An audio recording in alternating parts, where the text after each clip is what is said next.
এই মুহূর্তে লালগোলা থেকে সবথেকে বড় খবর উঠে আসছে। লালগোলায় ভয়াবহ পথ দুর্ঘটনায় মৃত্যু হলো 7 বছরের শিশুকন্যা। জানা যায় লালগোলা ব্লকের পাইকপাড়া গ্রাম পঞ্চায়েতের হরিপুর এলাকায় বেপরোয়া বাইকের বলি 7 বছরের শিশুকন্যা। স্থানীয় বাসিন্দারা জানাচ্ছে বিশাল গতিতে আসছিল বাইকটি, সজোরে ধাক্কা মারে রাস্তায় একটি ছাগলকে, পরে একটি 7 বছরের শিশুকন্যাকে ধাক্কা মারলে সঙ্গে সঙ্গে মৃত্যু হয় 7 বছরের শিশুকন্যা এবং একটি গবাদি পশুর। ঘটনাস্থলে লালগোলা বিশাল পুলিশ বাহিনী, দেহ উদ্ধার করে নিয়ে গেছে লালগোলা থানার পুলিশ।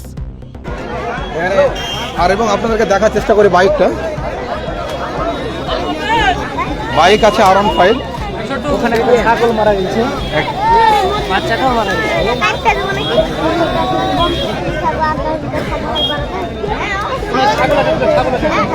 এখানে একটা ছাগল আছে, এখানে একটা ছাগল মারা গেছে।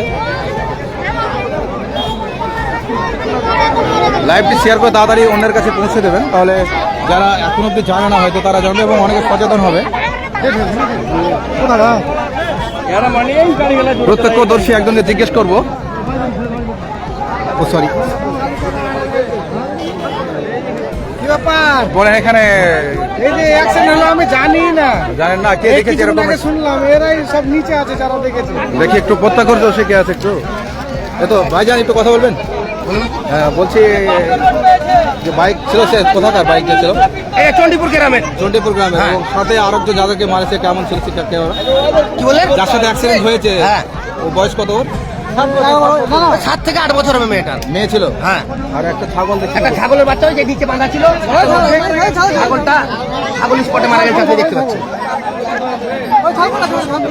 একটি 7 বছরের কন্যা মেয়েকে সে বাইকে যে R15 দেখতে পাচ্ছেন, সে R15 এসে কিন্তু মারে, স্পট ডেট হয়। তাকে লালগোলা থানার পুলিশ এসে তাড়াতাড়ি নিয়ে গেছে।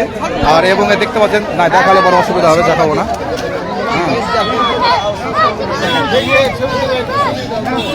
চলো চলো। আপনার নামটা কি? আমার নাম আমিন হোসেন। বাইকের ভয়াবহতা